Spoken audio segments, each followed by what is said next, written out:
And I can't think of anybody better to talk to you about what 360 imaging will do in the lives of anglers. Kevin, please.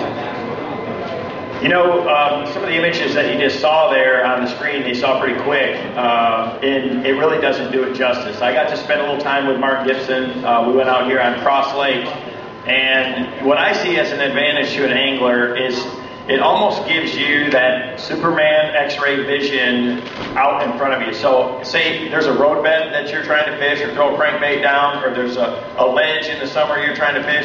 You don't have to use your depth finder to follow the edge of that drop. You can actually see it out in front of you. You can see it on the screen where the bottom contour changes.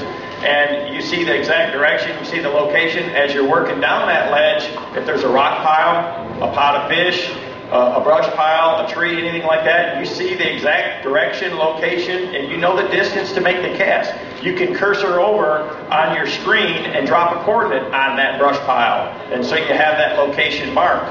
And so you can see relative where your boat's at, to the structure, to these drop-offs. And the best thing is, because, you know, when I saw side imaging a couple of years ago, I knew it would change the way that I fish, and it has. I mean, we're seeing things, and we're so much more efficient out there on the water than we've ever been. But with this, you don't have to be moving along like you have to for side imaging to work. We were sitting at the boat ramp the other day, Mark Gibson and I, and we were getting ready to go out on the water, and a fisheries truck backed up, and we're just sitting there, and the 360 imaging sitting on, we're there on the boat ramp, and this guy backed up there, and he had some like gar and carp and some different catfish and things in this bucket, and he dropped them off, and we're sitting there, and those fish got dropped in the water right there, and we actually saw them swim right across the screen, right in front of us. So not only do you see the structure, the bottom contours, you can see the fish, and as they move or you move, it moves on the screen with you. It's unbelievably cool.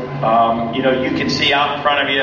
It's going to change the way that anglers fish, because we've never had the ability to visualize what's around the boat. You know, we've got sonar, and it'll do a good job in seeing underneath us, and side imaging gave us a much clearer picture. This just changed the game. Now we've got it 360 degrees around the boat. You get direction, distance, and you can see exactly what's down there. It's probably the most exciting thing that I've ever seen since side imaging, and I can't imagine what the future is going to hold.